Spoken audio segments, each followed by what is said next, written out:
Okay guys, halika't alamin natin ang isang napaka-interesting na kwento. Ito yung tungkol sa pinakaunang malaking away sa simbahang Kristiyano at kung paano nila naayos ang lahat. Naranasan nyo na ba yon? Yung naglalaro kayo tapos biglang nag-away kasi hindi malinaw yung rules? Well, ganyan-ganyan ang nangyari sa isang community noon. Matagal ng panahon. So, ang setting ng kwento natin ay sa isang super busy na city na tinatawag na Antioch. Dito, may isang bagong-bago at lumalaking community ng mga followers ni Jesus na, grabe, ang bilis dumami. At ang cool dito, yung team nila halo-halo. May mga Hudyo at meron ding mga hindi Hudyo o yung tinatawag nilang mga hentil.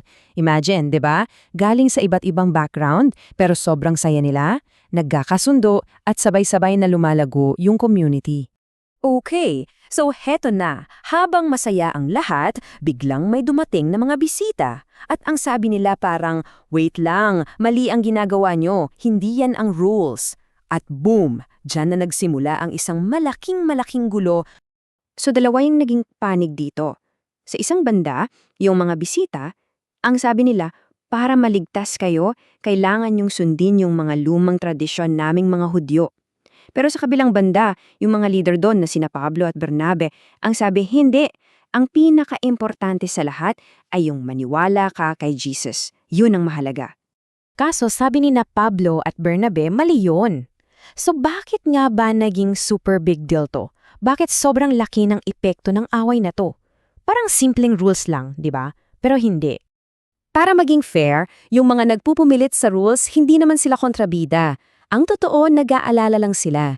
Iniisip nila, paano na yung mga tradisyon na bigay sa amin ng Diyos? Baka mawala na lang lahat yun. At natatakot sila na kung walang striktong rules, baka magkagulo lang ang simbahan. Dahil sobrang tindi na ng debate at parang walang may gustong magpatalo, naisip ng mga taga-Antioch. Okay, kailangan na natong itanong to sa head office. Kailangan nilang humingi ng tulong sa mga main leaders na nasa Jerusalem. So anong ginawa nila? Nag-form sila ng team, syempre kasama sina Pablo at Bernabe, tapos nag-travel sila papuntang Jerusalem. Ang goal, makipag-meeting sa mga apostol at elders doon para makuha na yung final na desisyon. At habang wala pa yung sagot, nag-agree muna lahat na, okay, time out muna sa away, hintayin natin yung sagot. Pagdating sa Jerusalem, nagkaroon ng malaking meeting. Lahat ng leaders nandoon. At after ng mahabang diskusyon, biglang tumayo si Apostol Pedro. At yung ikukwento niya, ito yung magpapabago ng lahat. So, binalikan ni Pedro sa kwento yung isang experience niya, isang vision na galing mismo sa Diyos na talagang, alam mo yon, nagbago ng buong pananaw niya tungkol sa kung sino ba ang malinis at sino ang marumi sa mata ng Diyos. At yung pinaka-main point ng vision na yon ay ito. Kung anong nilinis na ng Diyos, huwag mong ituring na marumi. Ang simple, di ba? Ibig sabihin, kung tinanggap na ng Diyos ang isang tao, sino tayo para sabihing hindi siya kasali? So, ang naging punto ni Pedro, guys, hindi namimili ang Diyos. Tinatanggap niya lahat ng naniniwala sa Kanya. Sabi pa niya, ang prueba, yung banal na espiritu na natanggap natin, natanggap din nila, walang pinagkaiba. Ganun kalinaw yun. So, after ng powerful na speech ni Pedro, nag-share din sina Pablo at Bernabe ng mga kwento nila. Pawang mga patunay din. At doon, dumating na sa puntong kailangan ng magbigay ng final decision. At ang nagbigay ng huling salita ay si Santiago, isa sa mga pinakarespetadong leader sa Jerusalem. Alam nyo, nakinig siyang mabuti sa lahat ng panig at pagkatapos, tumayo siya para i-announce ang opisyal na desisyon. Sabi ni Santiago, huwag na nating pahirapan pa yung mga bagong kapatid natin. So imbes na isang mahabang listahan ng rules, nagbigay lang sila ng ilang simpleng gabay para maging maayos ang pagsasama ng lahat. Basically, iwasan yung mga pagkaing alay sa idols, ilang uri ng karne, lumayo sa sexual immorality at mamuhay lang ng mabuti. Simple lang, di ba? Para lang magkaroon ng respeto sa isa't isa. Isinulat nila yung desisyon sa isang letter, pinadala sa Antioch, at grabe, sobrang saya ng mga tao doon. Finally, tapos na ang away. Nagbigay ito ng confidence sa lahat. At ngayon, pwede na silang magpatuloy bilang isang buo at nagkakaisang pamilya. Akala nyo, tapos na no? Well, may isa pang part yung kwento. At ito yung magpapaalala sa atin na kahit yung mga sinasabi nating great leaders, minsan nakakalimot din. Hindi pala ganun kadali na laging gawin yung tama.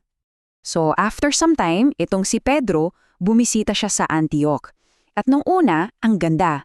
Sinusunod niya yung napag-usapan. Masaya siyang kumakain kasama ng lahat, Hudyo man o hindi. Ginagawa niya exactly yung napagdesisyonan. Kaso, may dumating na namang grupo, yung mga strikto pa rin sa lumang rules. At si Pedro, biglang kinabahan. Natakot siya sa sasabihin nila. Kaya ang ginawa niya, bigla siyang lumayo at hindi na nakisalo sa mga kaibigan niyang hindi Hudyo. Nakakalungkot, di ba? Nakita ito ni Pablo at alam niya na sobrang mali yun. Makakasira to sa buong community. Kaya hindi siya nagdalawang isip. Sa harap ng lahat, kinonfront niya si Pedro. Diretsahan niyang tanong, bakit mo pinipilit ang mga hindi Hudyo na sumunod sa mga tradisyon ng Hudyo? Grabe ang tapang ni Pablo, no? Doon natauhan si Pedro. Na-realize niya yung pagkakamali niya. At ano ang aral dito para sa atin? Simple lang. Kahit yung mga pinakamagagaling sa atin, pwedeng magkamali. Lalo na kapag takot tayo sa sasabihin ng iba. Pero ang mahalaga, yung pagiging leader, hindi yan tungkol sa pagiging perfecto. Tungkol yan sa pag-amin ng mali at paggawa ng paraan para itama ito. So, ano ang pinaka-bottom line ng lahat ng ito? Ito yun, ang pamilya ng Diyos para sa lahat. Period. Ang pagiging kasali ay hindi nakabase sa isang checklist ng mga rules na kailangan mong sundin. Nakabase ito sa pananampalataya. At yan ang pinaka-importanting desisyon na ginawa nila noon, na ang pagtanggap ng Diyos ay para sa kahit sino, kahit saan. At yan ang iniiwan kong tanong para sa inyo. Sa sarili nating buhay, sa school, sa barkada, sa pamilya. Paano natin matutulungan ang bawat isa na maramdamang tanggap sila at kabilang talaga sila? Magandang pag-isipan yan. Salamat sa pagsama sa ating paglilinaw na ito.